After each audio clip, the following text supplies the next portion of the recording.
E aí, seus pilatizados, como é que vocês estão? A gente não poderia deixar de fora estar no mês de outubro, já no finalzinho, e não falar do Outubro Rosa. Mas existe um contexto muito antigo sobre o câncer de mama e o Pilates. Você já ouviu falar na Eve Gentry?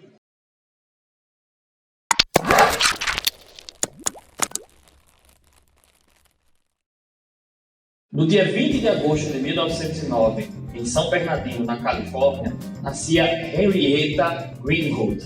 Em 1917, essa jovem começou a trabalhar o corpo, mais no balé, na dança folk, na dança popular, mas dando foco principalmente no balé clássico. Mas foi em 1928, quando Henrietta mudou-se para São Francisco, ela começou a estudar mais a dança moderna.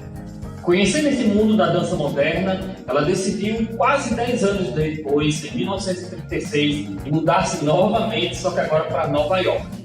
Lá, ela entrou numa companhia de dança famosa, a Hanya Home Company.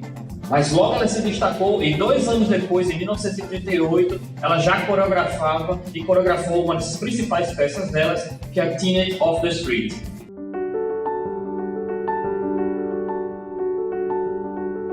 Quatro anos mais tarde, já na década de 40, em 1942, ela se casa com um amigo de infância dela, o Bruce Gentry. E aí, por causa do sobrenome dele, ela adota o nome artístico de Eve Gentry.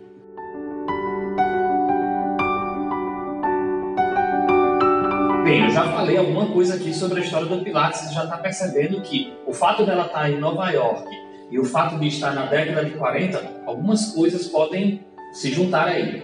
Em 1944, ela coreografou e dançou na sua própria companhia, a Eve Gentry Dancer, e ainda tinha tempo para lecionar na High School for Performing Arts e The New Dance Group. Com essa vida muito agitada, muito atribulada, ela começou a ter algumas dores nas costas e dores no joelho. Foi nesse ano, em 1944, que foi indicado para ela e ela procurou o Joseph Pilates. A partir daí, ela se tornou uma discípula do Pilates.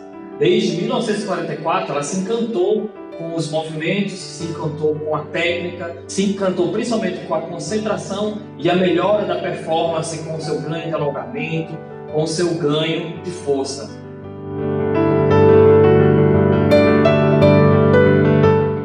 Uma década se passa e Eve Gentry foi diagnosticada com câncer de mama.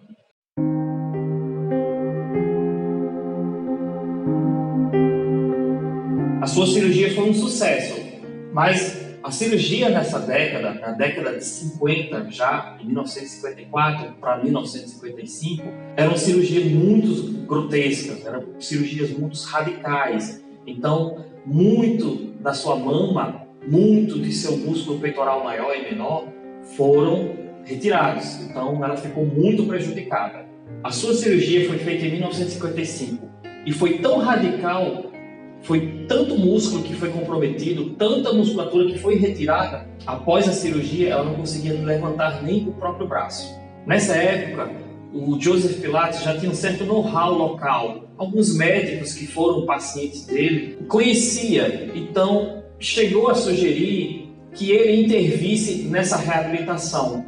Então, junto com a própria Eve, com alguns médicos e o seu próprio conhecimento, Joseph começou a protocolar alguns exercícios para a recuperação do movimento dela. Ele aproveitou e registrou tudo isso.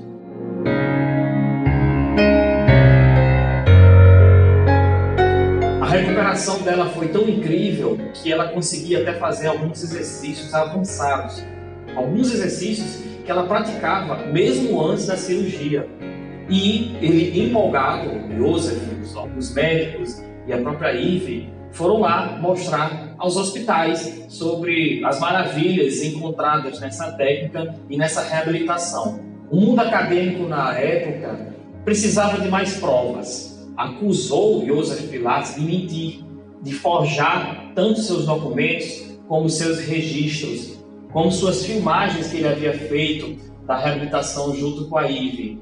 Por causa disso, uma segunda filmagem foi feita com a própria Eve Gentry no próprio hospital que acusou ele de fraude ela, sem roupa, ela fez todos os exercícios que foram ensinados, todos os exercícios que deram novamente a mobilidade e a força em seus braços.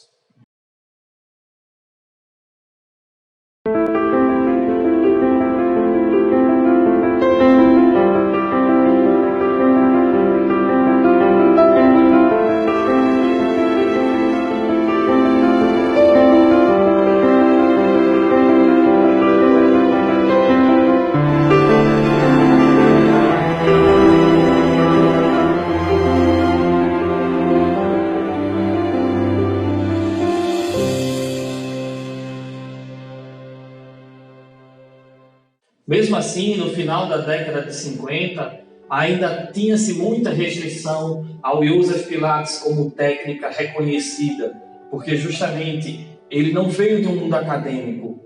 Como eu falei em outros vídeos, ele é do mundo empírico. Os pais dele são naturopatas, outros são automobilismo. Ele nunca teve uma formação acadêmica formal. Então, por causa disso, esse preconceito que existia em cima dele foi muito forte, e esses recursos e esses documentos, essa reabilitação nunca foi posta para frente.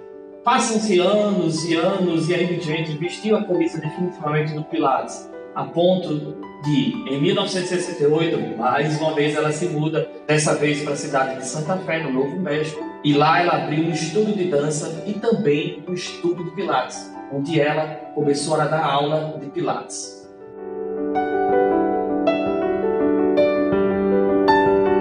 Muitos anos se passaram e ela é considerada uma das elders do Pilates, né? Uma das pessoas que trabalhou diretamente com o Joseph Pilates e que hoje outras pessoas que a seguem carregam o método Pilates como estilo de vida. E em 1991, veja bem, olha quantos anos já se passaram. Em 1991, ajudou a cofundar o Institute for Pilates Method. E apenas no dia 17 de junho de 1994, aos 84 anos, a Ivy Gentry veio a falecer. Então, ela deixa esse legado incrível com outros alunos que são da geração dela, que está por aí praticando o método Pilates, difundindo o método Pilates e mostrando para todos que o método Pilates foi eficiente a ponto dela morrer, sim, de velhice e não de câncer de mama. A reabilitação dela foi 100%, nunca impediu de nada. E Ivy Gentry é o nosso legado para o câncer de mama, é o nosso legado para a nossa prevenção, é o nosso legado para a nossa reabilitação das pessoas que sofreram qualquer tipo de cirurgia ou intervenção em suas mãos. Tá certo? Até mais, pessoal!